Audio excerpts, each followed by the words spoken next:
Go ahead. Welcome to Ellie's uh, Investigator News William Network. Show. My name's William. This is the William Show, and this is my report for Monday, June 12th, in the year of our Lord 2023. There's, my beginning song is kind of goofy because I decided that news is kind of fickle and goofy. It can be all over the place. It's kind of like, you ever seen a hot, flat frying pan? You drop a speck of water in it, it dances around. Seems like that's the way the news is. So I thought the music ought to kind of go along with it, kind of give us a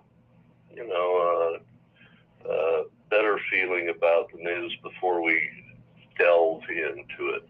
So, in the Miki News,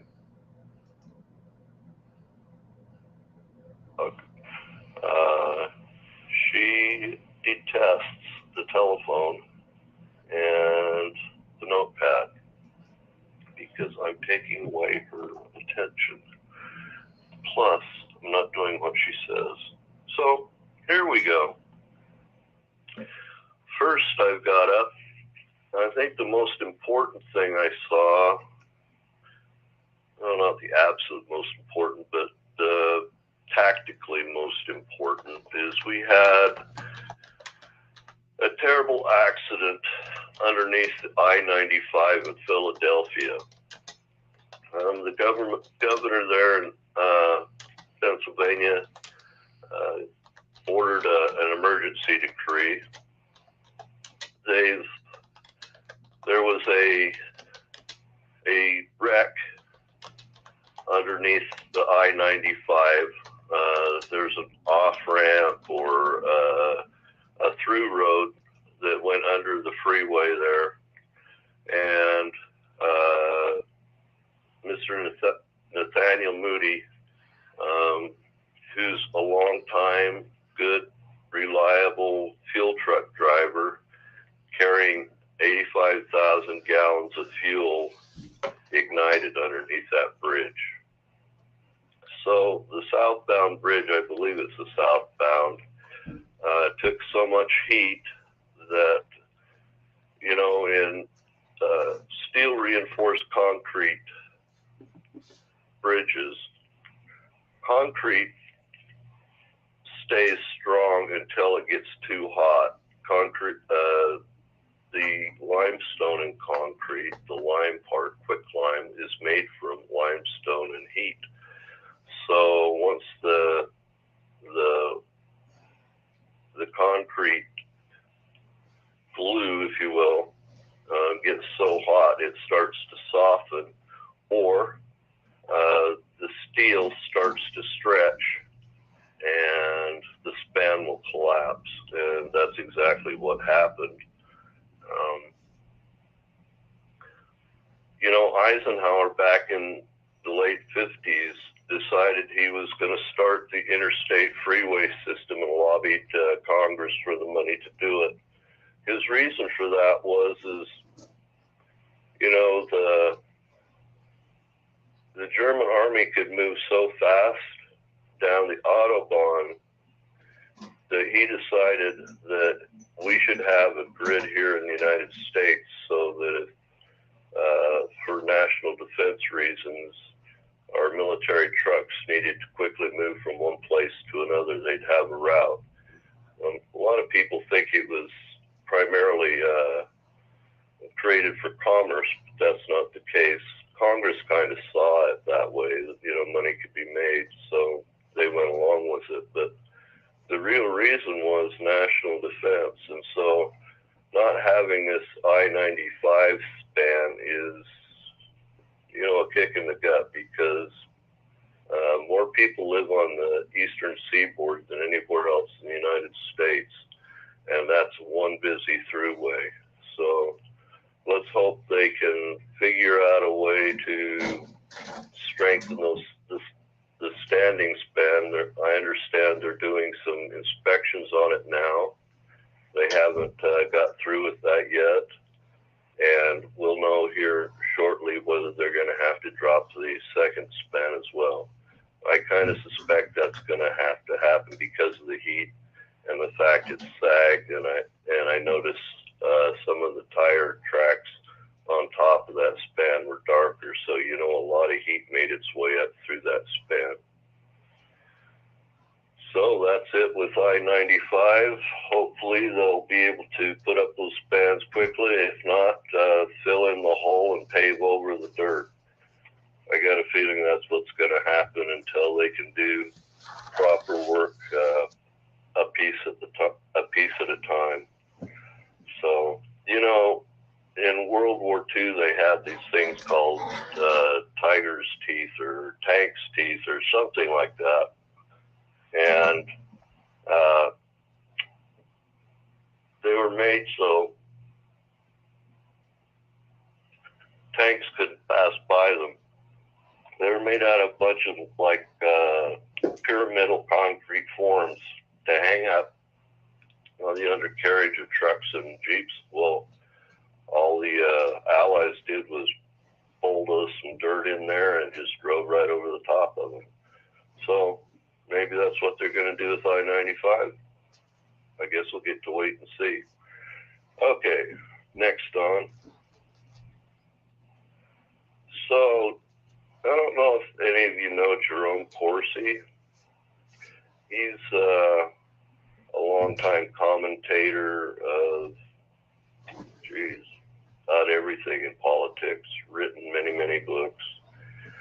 And he's wondering if all these fires we're seeing that are creating the smoke in Canada that are coming down, into the United States and exacerbating even the air quality they're having around in Philadelphia from the fire from that I-95 accident isn't possibly eco-terrorism. I have no idea, but it was a question of his, and all I had to say is, all right, moving on. So, let's talk about Taiwan. This is something that I don't think Secretary Blinken and the administration really wants to discuss right now because, information is pretty spotty coming out of the South China Sea. Ellie talked to me a little bit about the South China Sea today, and I went to do research. I couldn't find much, but I did find this. Today there were 24 PLA warplanes. That's People's Liberation Army of China, spotted close to Taiwan, and so that would be out beyond the 12-mile zone, I guess. There are calls in Taiwan to improve bomb shelters as war threats heighten. So the general populace of Taiwan are thinking go underground to save yourself in the event of an incursion. I hate to see that. I'd rather see them move out, spread out, and fight, but, that's William. So here's good news. Taiwan and Japan's Coast Guards are involved in a maritime training drills, and they're currently doing that around the islands and out into the South China Sea. It's just a drill. They're not scaring off belligerents or anything, but they're doing some training together, and that's good because Japan and Taiwan haven't done a lot of training together. Next, moving on, China. Last week, I think you all have heard about this, is China's been rather belligerent to some of our warships in the past week, and we're crossing closely in front of them within a few hundred yards. So that's that from the South China Sea. Ellie, do you have anything else there you want to add? Well, I was telling you earlier they're doing blockages, whether it's planes or troops or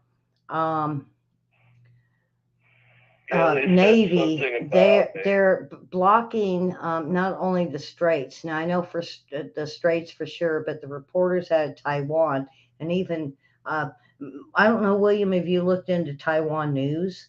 They yeah, I did. Yeah, and some of it is military news. We might have to. I'll try to find the article and we can do this on a Wednesday with the World War III report. But now I'm hearing there are islands. Now Taiwan is uh, not just the big island, but there's a bunch of little islands, and they're trying to block them from coming out of the islands. Is what I was understanding. Oh, they're blockading then. Oh, So does that make yeah, sense? that does make sense. The smaller islands. I couldn't find anything on the bigger island. Okay, so we'll talk more about it then. So, bouncing over to the Middle East, we're going to have a couple Oh, stories well, from the hold on Middle a East. second. We got Ellie, the fire on the bridge. Now, it was under the bridge, Karen, that this happened. And now, William, I know you said, why would a truck stop under the bridge? Why wouldn't he just roll on? That's how I took it. You might have to elaborate on this. Of So, I think what was happening, from what I understand, was early Sunday morning. He was coming around a bend heavy and probably too fast. Now, I don't know whether he had a brake problem or whatever, but he likely rolled to his side and then caught fire. Or, we can do conspiracies, but we'll just leave that all up to your minds, whatever. But I think it was likely that he had a brake problem of some type, or he was just going too fast. Maybe he was a little groggy. We have a lot of airplane accidents that happen just because people get overly tired. They don't really recognize it, and they become a little bit impaired. If you get pretty excessively tired, it's like having 3 drinks. And if you're too late and it's too heavy and you're too fast and you run out of time and space, you can have an accident. So that's the most likely thing that happened. That's Occam. If we look at it from Occam's razor, the simplest reason is the most likely reason. So we'll just go with that. And more than likely, he jumped out and escaped. Do we know anything on the? Did he? So do we know if he got he out went or down not? with it. He didn't get out. He didn't get out from it. So. And they say it's. They were saying weeks, or they were talking a couple days to a couple weeks. Now I know a builder. He's a close friend of mine that has been building bridges, and that's basically what he does. And it takes 6 months to a year to get a bridge back, or even one built from if start they to do it finish. completely with the underpass, but if they fill in the underpass and do it quick and dirty, they can just pound that thing full of earth, pack it down with their big vibrating machines, roll in as much earth as they can as quickly as they can, and start pouring concrete or asphalt it over so they can get traffic flowing immediately. That's likely what they'll do. Then they'll go back and piecemeal replace the bridge properly. Now, but they're likely to lose that underpass for a while. Karen makes a big point to let's cut off the conspiracy. I would say it was an accident. It was not a major bridge, and we're getting flooding rains. Okay. If it's not really a big thing, the news is making it a big thing. Well, it's as an artery, it's a big thing, but as far as it being insurmountable within, the next week, it's not that big a thing. There are other ways around. It's just going to slow people down a lot. Thousands and thousands of people go past on that that bridge. Now, I understand there's also a turnpike they can take. But you know what I didn't hear, this, William, is it's causing a problem today. so the state may just require the turnpike to open up temporarily as But well. you know what I'm saying? Today, we're hearing about, we're seeing it over and over and over again, the bridge and the fire, and I'm talking mainstream media, and they're saying, oh, how horrible this is. And they show the collapse of the bridge, but what Karen is saying is it's not that major of a bridge. Okay, so they can put it back in place and or divert traffic, because I know they could do that here if we got 40 to 4:30 to 6:30 to goes back to 40 here, and it's only because of uh, uh, different parts of Little Rock. But if 440 bridge, one of their bridges were to collapse, they would just divert it over to 6:30 and close 4:30. And I don't think it'd be that big of a deal, because I ran across my friend and he said they can fix, it would take a couple days. Now, this happened when? Friday, Saturday? Sunday. Okay, so they had probably already diverted it. There are plenty of bridges, is what Karen said. The Ben Franklin Bridge is more important. So, this is an accident that I really do believe it's not a big thing, but the media is making it a big thing, is what I'm trying to put it at you there. Works for me. Does it work for Karen? Does it work for Karen? Yeah, they have done so much on it, and I have seen so many articles, so many news reports. It was like the bridge collapse, bridge collapse. The other one is a sinkhole, and they're making a big thing out of the sinkhole. And I did that with Randy on the last show. Of, me and you talked about it, and it's like, okay, there's these things going on, and to me that is a diversion of what's really going on that we need to pay attention to, like China and Ukraine. All right, go ahead, William. Well, so China is the real big thing, and that's the thing we hear the least of, is what's going on in the South China Sea. And then the other things kind of get thrown at us. So this is interesting. Iran's Ayatollah offered a watered-down version of the JCPOA deal that the West had from 2015 if their preconditions were met, and that they were guaranteed their nuclear facilities would be left alone by the West. And of course, their preconditions are all the sanctions go away, they get, regular trade, blah, blah, blah.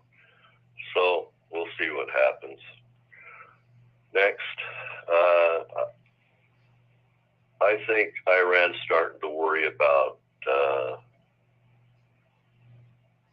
Israel taking care of the neighborhood, and the fact that I'll talk here in a minute about that we've got an active training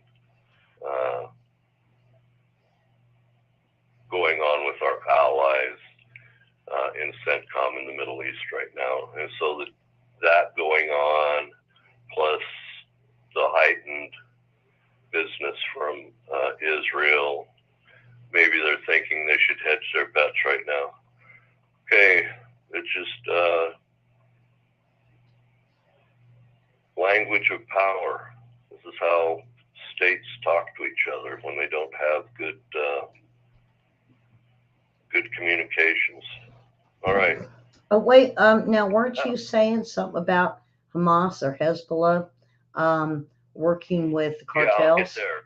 Okay, yeah, never mind. I'll get to that with the southern border. Oops, I'm jumping ahead. Yeah. So Remember, we bounce around a little bit like the water in the frying pan. We got to do it. We just got to do it. Okay, Redacted says Zelensky says there's a massive counteroffensive has begun, but Judge Napolitano says Zelensky's offensive is rather weak, and according to Colonel Doug, what's Colonel Doug's last name? I just forgot it. Anyway, on Judge Napolitano's show, says that they're just hindered by not having any close air support, and no major land war with heavy armor has been a complete success without total air support since World War II, by the way. Just a factoid, That's a nice thing about William is he has lots of useless information that can just fall out sometimes. Now moving on. Iran-backed Hezbollah has been involved and connected with, guess who? Our fine friends down in Mexico, the cartels at our southern border. Says a witness at the House Homeland Security Subcommittee hearing on transnational criminal organizations. Mm-hmm. Also, they are very concerned that there are many NGOs and philanthropies funding or 501c3s organizations funding or aiding non-passport holders into the United States and finding their transportation around the country after transporting them to the border. All right. That was good to know about. Here's a new one for you, Ellie. You ready? Mm-hmm. So, this is a questions and answers thing. So, Portland's become a public insane asylum. Why do they say that? Is it because Antifa controls the governor's mansion? Well, or is it because the average citizens are attacked in the streets? So, or is it because the madhouse has become, the new hunting ground for another serial killer here in the Northwest? And guess what the answer is out of those four options? Yes. We have a new serial killer, I believe, here in the Northwest. So, it's too bad we've had 6 women that have been slashed and died in the last 3 months here in the Portland area. Local police have remained, around and in Portland have remained tight-lipped about the whole thing, as not to create public alarm, but that could be a bad idea for some poor Portland citizen or visitor. So, if you're a lady and you're in Portland or around Portland, in the environs around Portland, be sure to stay in a safe, zone. Watch your surroundings, have a plan, and best thing to do is stay with a friend for now. So that's just advice. Hate to see this again after we had the kids hurt in Moscow, Idaho. That trial just started, by the way. We'll have to see what's going on with that pretty soon. I think they're just doing preliminaries on that.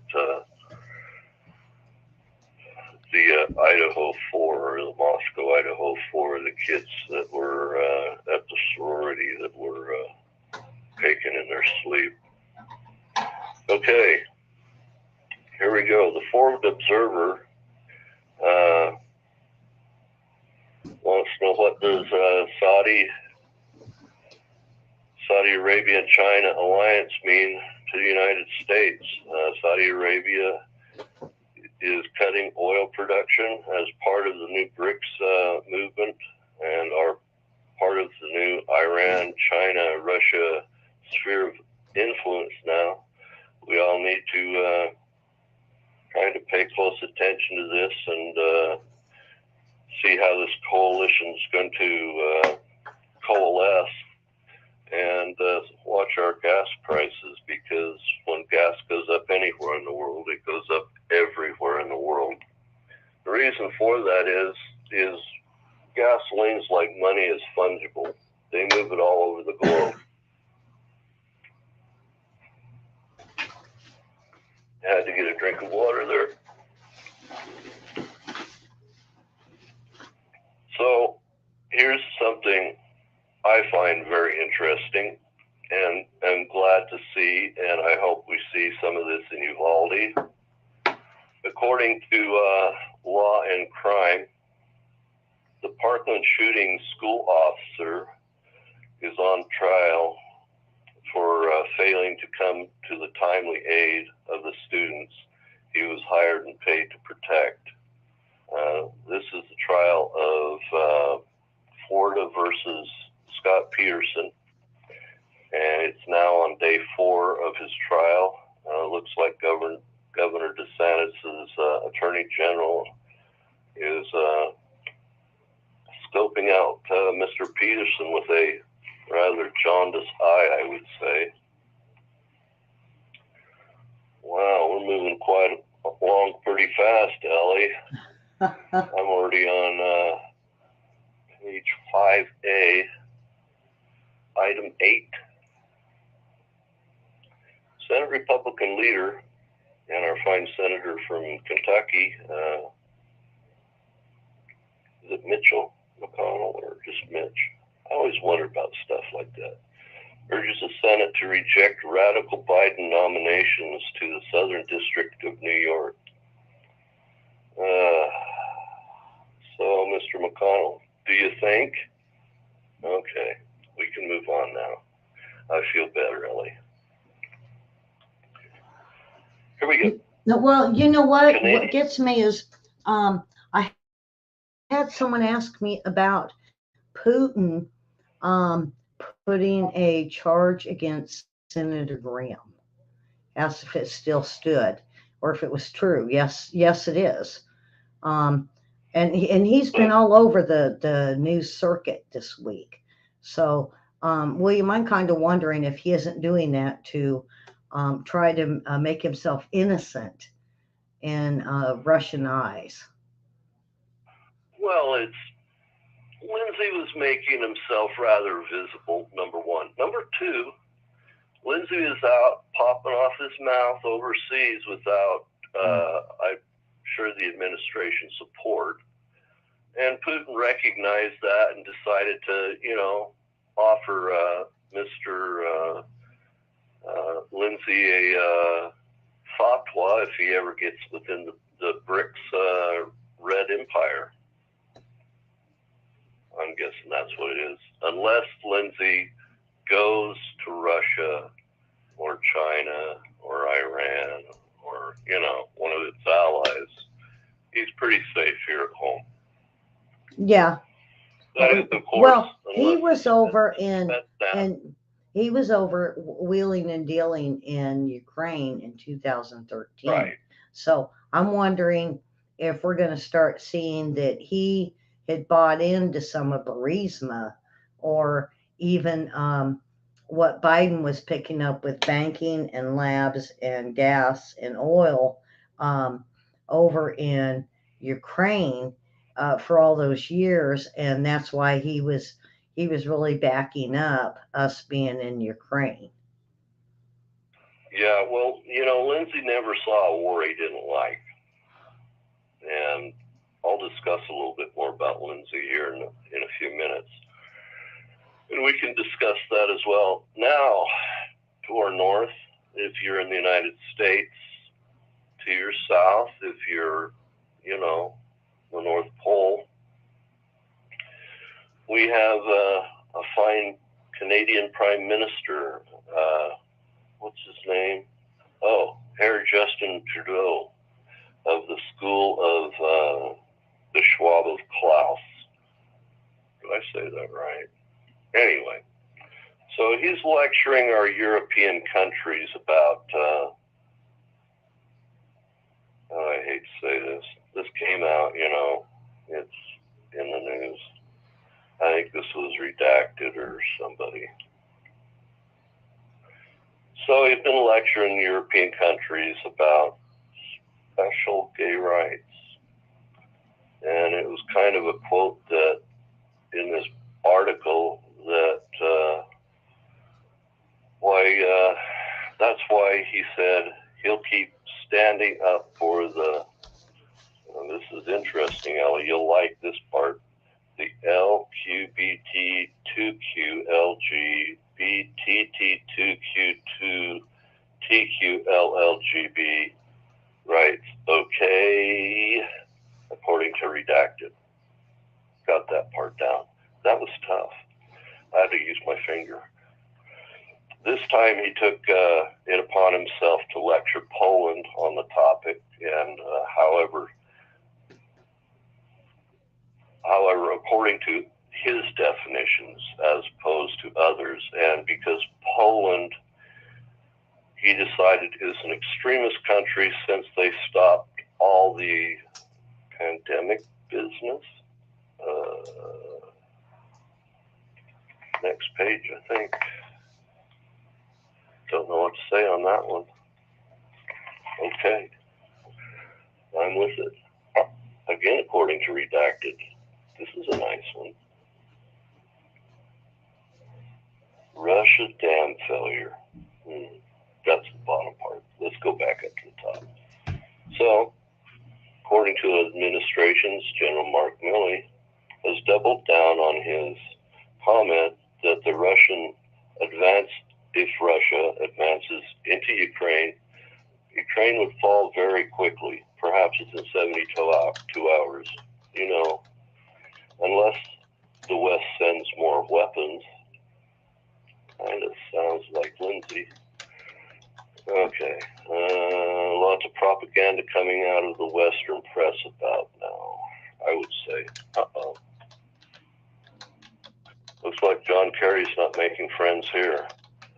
So Irish farmers are about to revolt over the WEF, World Economic Forum's plan to slaughter their cattle.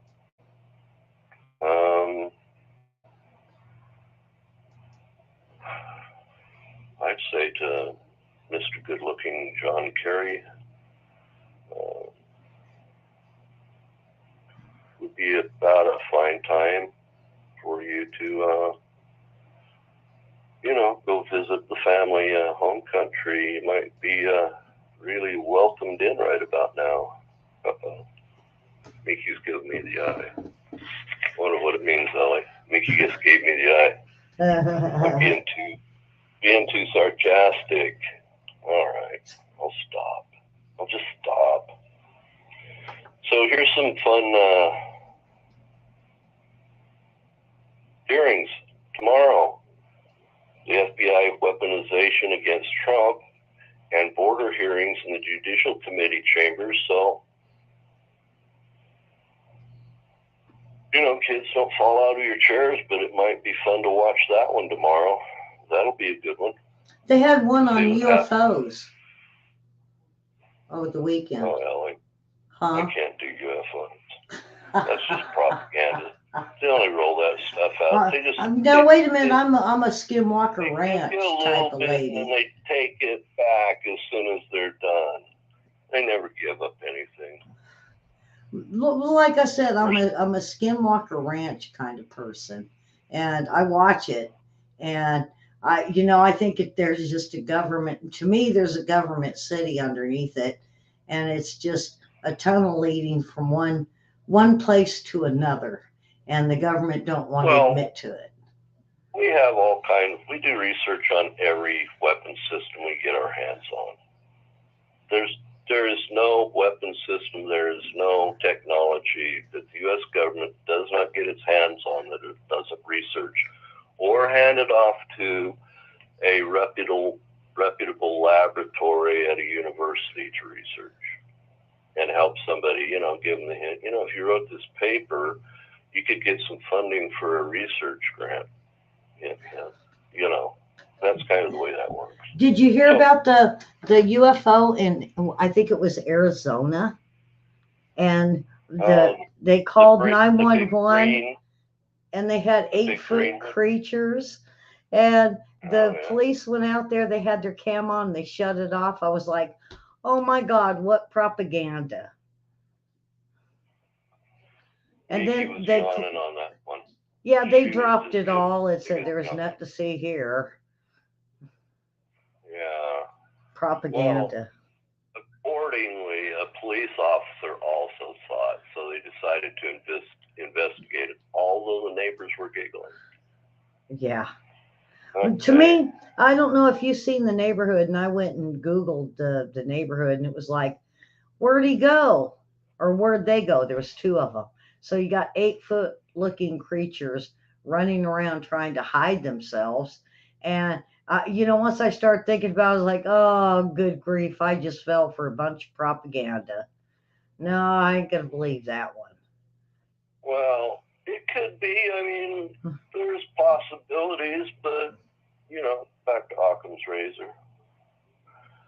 So James Comer is holding Ray, possibly in contempt of Congress over the Biden docs. Wonder how that's going to go tomorrow. We'll have to see. So, CENTCOM, in the CENTCOM region, that's the Middle East, the United States and its allies, in conjunction with Israel, our Navy and Air Force are involved in an exercise called Eagle Resolve. And we found that out not from the U.S. press and not from a foreign press. We got this from TV7 Israel News. Okay, we're just not getting information here. Wednesday's Flag Day. I'd like everybody to put their flags out. What? Wednesday is Flag Day. June 14th is Flag Day. Everybody put their flags out, show us support. I thought I'd just throw that in there. So Wednesday we should have Battle Hymn of the Republic for our song to start out. I'll see if I can find a good clip or Hail to the Flag. Yeah. Okay. So I'm off to, oh my gosh, all the way to 8A. I hope I've got enough, Ellie. I got enough? Do I?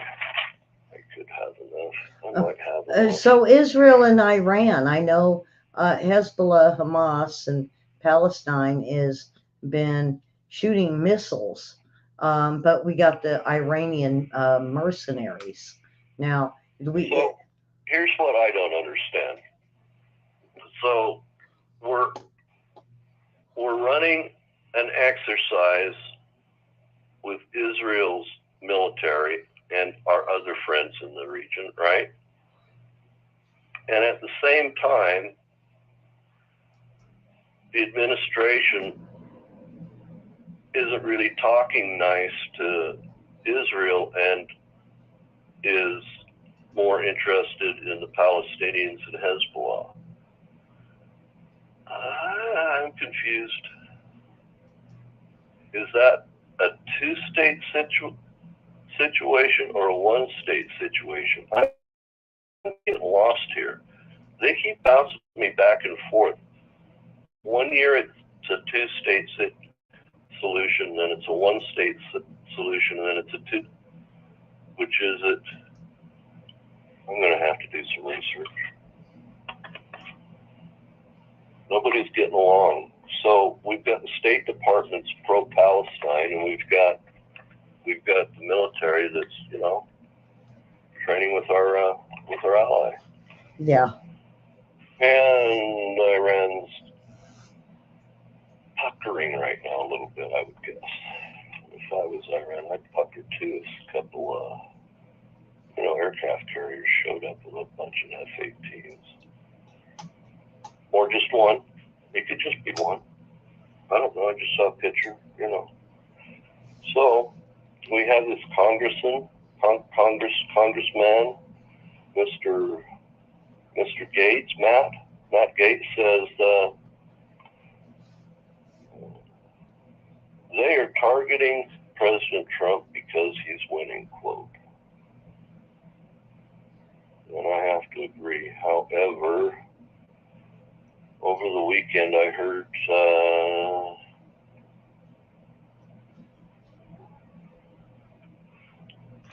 some folks talking that they're afraid because he's winning. They're worried about his safety. You know, I've seen the SUVs going towards, um, I guess, the airport or, um, and you know, to me, um, that was a staged propaganda event. More than likely, he's probably already there. William, Yeah, well, you know, with Secret Service, if you're in a car, see, my whole thing is if you're in a car behind it, you know, behind quite a bit, and you see that, and the cops are blocking it off, the first thing they're going to do is get on Twitter and say, "Guess what I'm looking at," and pinpointing where he could be. I'm thinking that now. Now I've heard he's got Marines and Secret Service to protect him. To me, that would be the logical thing: is to let those vans go up the highway, but him not be there. I would not have one motorcade. I would have multiples. Yeah. Just saying, if I was, you know, Evil William, that's what I'd do. All right. I'm not saying President Trump's evil. I'm just saying the Evil William thought process, you know. Okay. So let's pray for the safety of all those getting into, you know, the elections and the for whatever office. And, you know, I personally believe, and I hope we all believe, in the peaceful transfer of power depending on the plurality of the vote. So, yeah, moving on. So the House Rules Committee is meeting on bills related to the ATF because they're concerned the ATF is changing rules without authorization of law from Congress, and they're calling it the Separations of Powers Restoration Act. Well, we've always had the separation of powers. Is somebody not enforcing the separation of powers? Where's the courts on this? I don't think we need new laws. I don't think that the ATF has the right to change definitions or take upon themselves to zealously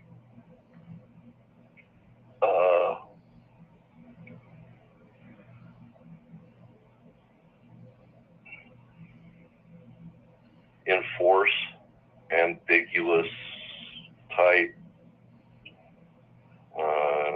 charges or rules that have come up because of changes in language over time type thing. It seems to me if they're going to change a rule, they should go to Congress and ask.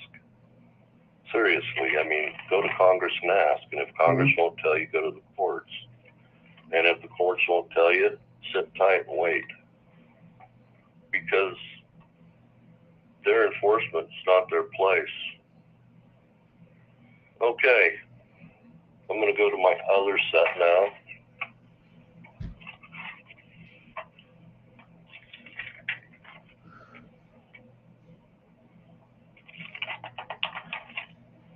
So I guess on that Cessna that crashed,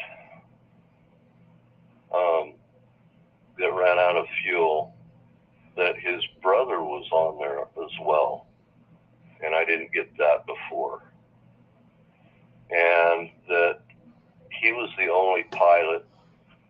Now, there's a big discussion going on right now at AOPA. That's the American Pilots something association. All right. And I'm an air power nerd. So that Cessna type, originally when it came out, anything over, I'm trying to think, 18,000 pounds, 18,500 pounds. Gross weight, that means fuel, occupants, luggage, the whole shebang. But max takeoff weight, if it's over 18,000 or 18,500, you have to have two pilots. But it turns out that some of the Cessna owners were getting tired of hiring two pilots all the time for these Cessnas because they didn't feel, because the mechanization now in the cockpit warranted the workload wasn't heavy enough that a single pilot couldn't easily deal with it. So they offered what was called a waiver. So here's how it works is you couldn't just fly these Cessnas over 18,000 or at or about without two pilots, unless the pilot who's going to be flying went through special training and proved that he was able to fly the Cessna Citation easily by himself without getting overwhelmed with workload. And that means flying the airplane, taking care of communications, logistics, dealing with air traffic control as well as air traffic towers for landing on the landing strip, and then air ground once you get off the runway. So you've got three different groups, and that as long as you maintained your flight in what's called IFR, which means instrument flight rules, so that you were watched and you were on a transponder at all times. So there's a question on whether this pilot had that rating, and a lot of guys are doing searching right now, because it's not always out in the open, those licenses, so they have to talk to friends of friends, and you know how that goes. Mm-hmm. So that's one of the discussions that's going on about that. Then another discussion I found out about is when that plane flew over DC, they didn't go through the exclusion zone because they were at too high an altitude. I guess it's anything below 12,000 feet or something like that. You have to have special authorization to enter the airspace, and you have to be tracked the entire time and make all your calls, have the codes that you previously arranged for, and there's a whole process you have to go through air traffic control for the DC area.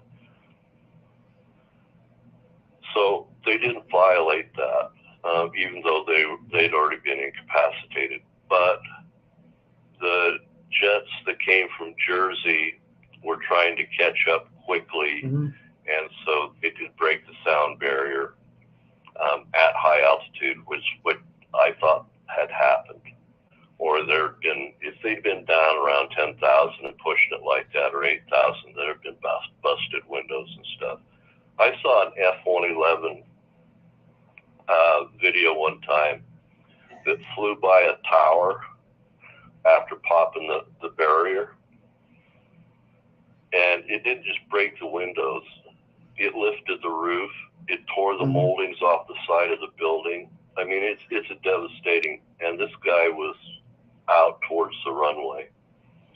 So 2 birds hooking it, it'd have been more than just a little, a sudden rumble, like a thunderclap. It'd have been a lot worse. So it's a startling thing whenever you get whenever you have a sonic boom, because there's not just one boom. Actually, there's two seeming explosions per plane. So there's the cavitation behind the main wings, and there's the cavitation behind the tail wings. And so if you put it in slow motion, you recorded it, or very fast, put it in slow motion, you'd hear boom, boom for each plane. And so it's not just the noise that surprises you, it's having your body stimulated so quickly. And, it's like really having somebody hit a big drum right next to you and not giving you any information beforehand. Yeah, so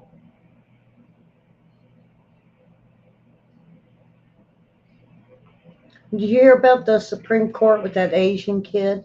He's got that really super high 4.2 level, to where he's challenging them because he has put in uh, college after college after college, and they won't accept him. And he's thinking it's because he's Asian. I'm tending to agree with him, because his grade point. I don't think it's because he is Asian. I think it's because he's not black. Something, because he should have been accepted by now by one of the colleges, and I hope they rule in his favor.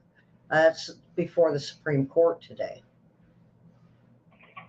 Yeah. So here's my thought. We have enough room for everybody that wants to go. Mm-hmm. We don't have enough room for everybody that wants to go from around the world. U.S. citizens should get first opportunity on U.S. soil. He's a U.S. citizen, isn't he? That's the way it happens around the rest of the world.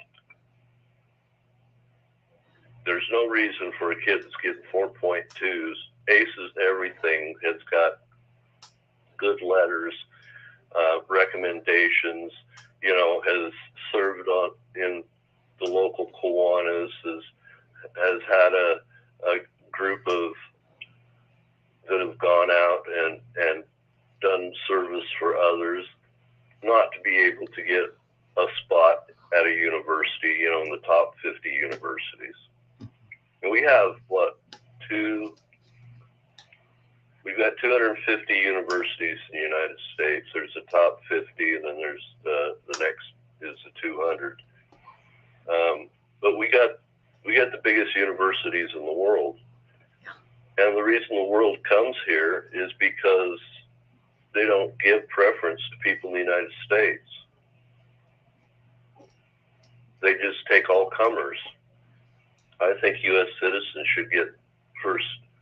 If this kid's going to the U.S. Supreme Court, likely he has standing as a U.S. citizen. If he has standing as a U.S. citizen, there's no reason he shouldn't be in a university.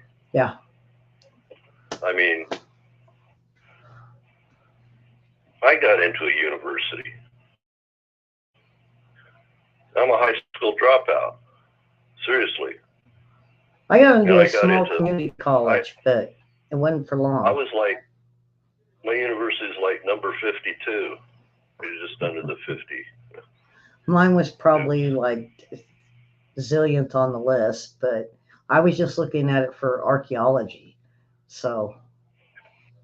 Yeah, so this young man should be in at the very least, to be able to get in the humanities for first semester. Not everybody goes directly to their desired place at the university.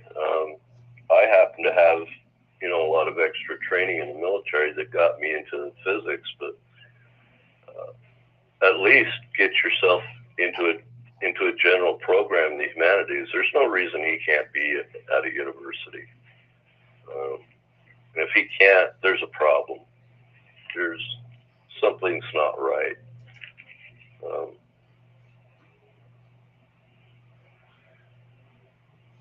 So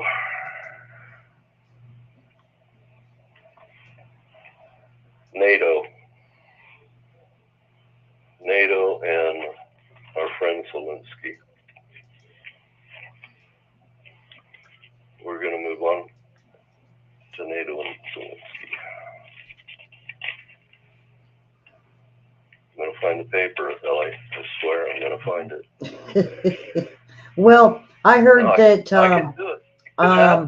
that Putin is well, we hear from redacted all the time with, I think it's McGregor. I could be wrong. He comes on a lot, and so does Eva Bartlett and a few others that are saying that Zelensky is now looking at he has either got to turn the war over to NATO or over to the United States, maybe Britain, one of the bigger allies, to take over, because he's running out of guys, I believe, is what the deal is. I don't know if you found your notes. He would have enough guys if we backfilled to make sure they had logistics and they had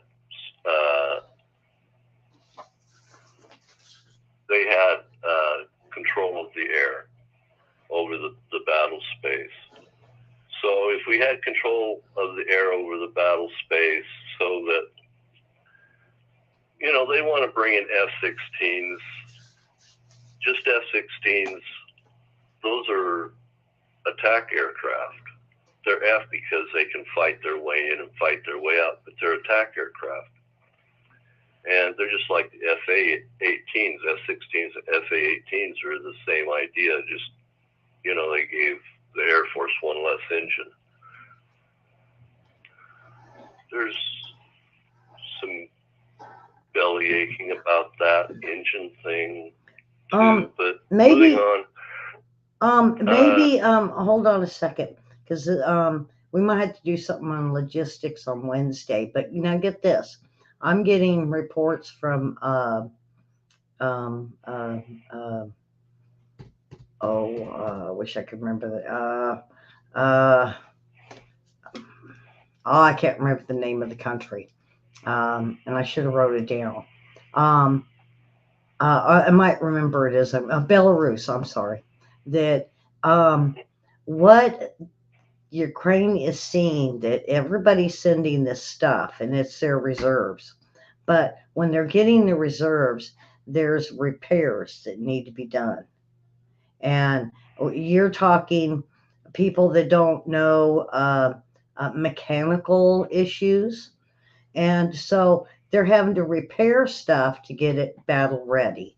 I don't know. Redacted hasn't even done nothing on this yet. And I've been kind of waiting on it before I brought this up. Ukraine is a very technological country for its size and its place. They build, when you hear about the big Aleutian aircraft, they're built in Ukraine. Ukraine builds aircraft they export all over the world. So they understand technology. The problem is that they're running out of skilled people. They're in the position like Germany was in, is they don't have enough skilled people to make the repairs. It takes 3 or 4 people just to maintain the aircraft out on the ramp for each aircraft and pilot for 8 hours. Then you have to have another 4 for the next 8 hours and another 4 for the next 8 hours, right? So that's 12 for a day for 3 pilots to keep that bird in the air. Then you have all the back shop work. You've got engines, you've got comm nav, all that business. You've got munitions, you've got, it just goes on and on and on. And it takes, 15 or 20 people for every weapon system that's out there. And just because you get a tank doesn't mean you can keep a tank running. Mm-hmm. Military hardware is not like your standard Ford F-150. Okay, the F-150 is fairly reliable. It's going to get you, likely 100,000 miles, give or take. That's not the case with military equipment. Military equipment functions way out on the ragged edge. They're using maximum power continuously. It's not like they're using 30% of the engine power like in an F-150. They're using maximum power continually. Everything's under maximum duress because of the weight of these vehicles, or the speed of the vehicles, or the G's of vehicles turn, or the pressures they're under. If the average American were to go out and, we were able to legally tell them all the complications of what goes into making an airplane, for instance, like an F-16 fly, you'd be bewildered. Mm-hmm. Because there's so much going on that doesn't even come to mind. Just simple things like oxygen in the cockpit with locks. How do you regulate the flow at different altitudes? How is that handled? How do you maintain that? And how do you check that? And once you have the flow, how do you maintain the standard pressurization in the cockpit? Because you can't have a pilot suddenly depressurizing, fogging out, and passing out. Yeah. In a few moments. And if you did have that sort of stuff happening while they're ascending and descending rapidly, they'd get the bends. So you've got all kinds of things going on. 6 to 8 months to train these guys to fly them F-16s. If we were telling you what was happening in the wings, just within the wings, the outer wings, not the flaps, not the leading edge slats, in the wings, it would boggle your mind. And not only what was going on in there and what it was sloshing around in as well. And whether it was in a vacuum, it's mind-boggling, everything that goes on.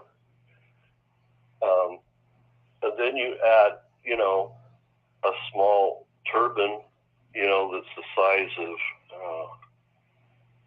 of a twin bed, right? Roll up a twin bed, and that's about the size, 30,000 pounds of thrust, 30,000 horsepower, 16. Can you imagine? Yeah.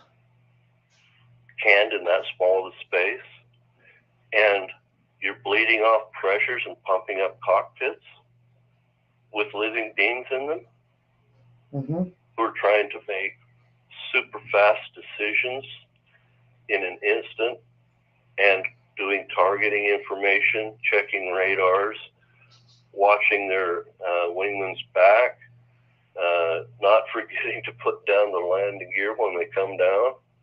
I mean, guys get rattled to pieces before they come down.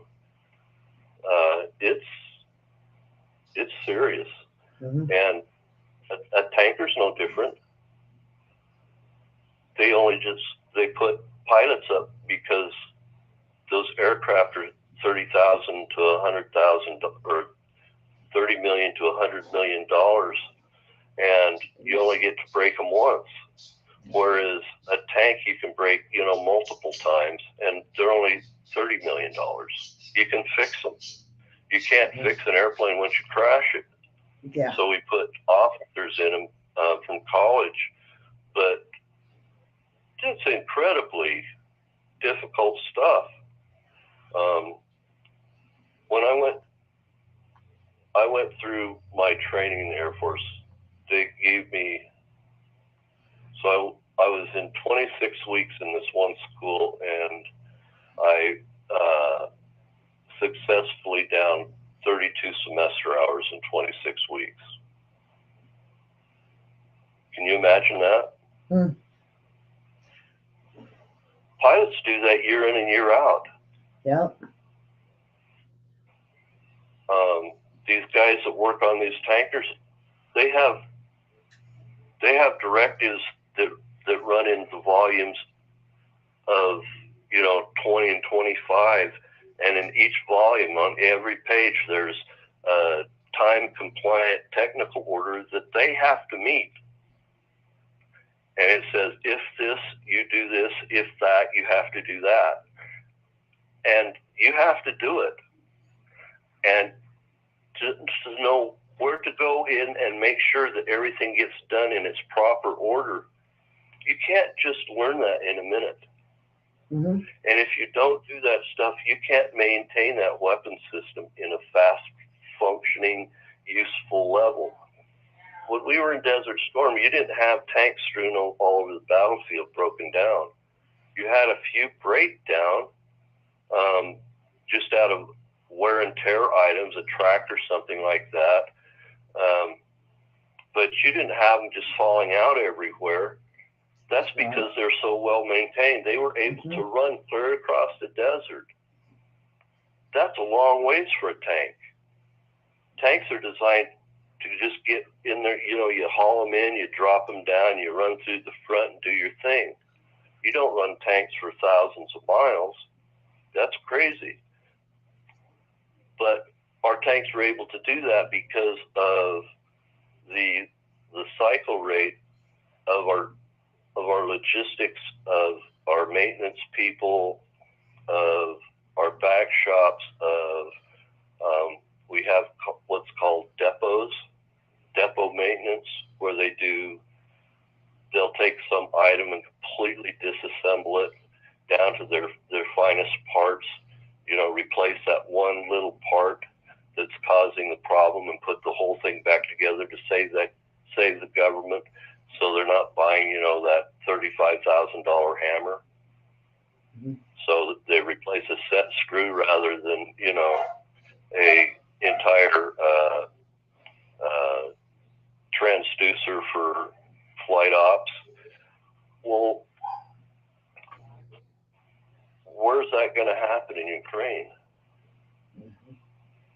And how are you going to do that in Ukraine if the entire country of Ukraine is constantly under attack? When we went into Kuwait, our forces were sitting outside of Kuwait. Mm-hmm. We had a friendly base to be on. Nobody was bombing us. Well, almost nobody was bombing us. Occasionally a scud, but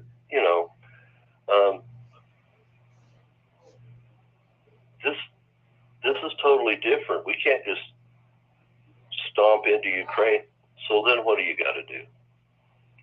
Now what does NATO got to do if it decides to go in and fight there? They got to launch from someplace outside of Ukraine. Mm-hmm. Who does that implicate? Yeah. What does that start? This is craziness. It's all nuts. And, NATO can do it. I'm not saying NATO can't. They'll have to be completely committed. And thriving is going to go right the hell out the window. And we've kind of backed out of that. I'm jumping ahead. You're probably going to do this one next, but the spy satellites or spy places in Cuba under China. That's like 90 miles away from Florida, the United States coast. And we're not really doing much on that either. 100.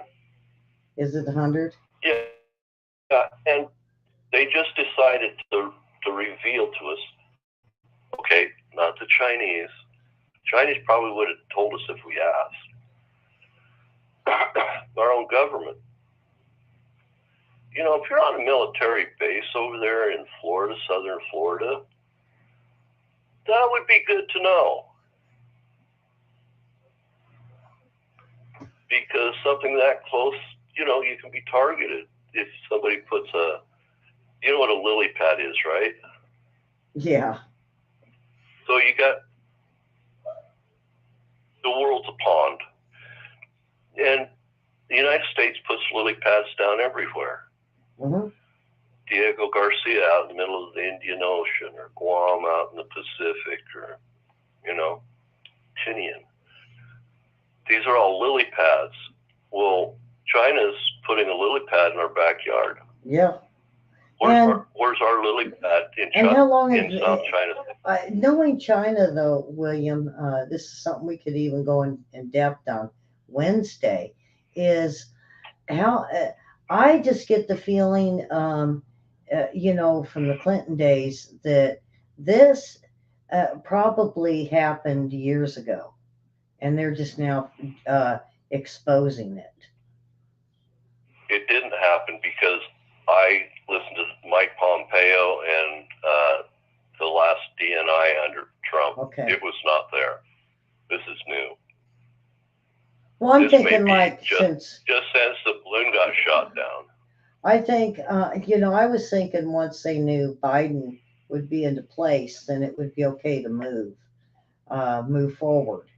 But I don't know. I know Russia put launchers. We talked about that last week.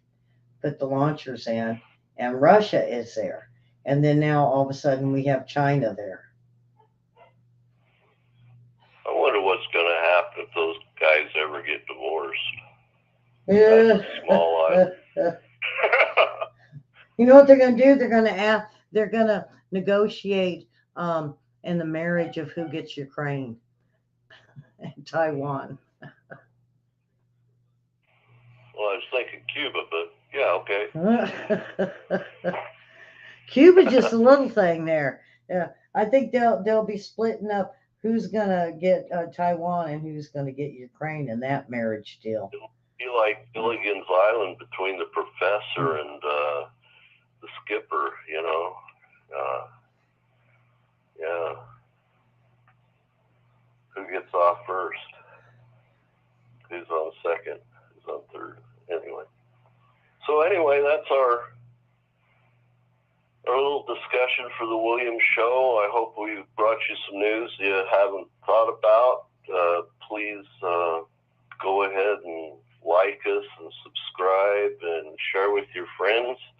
And hopefully I don't get another leg jerk there so I don't get a shaky voice.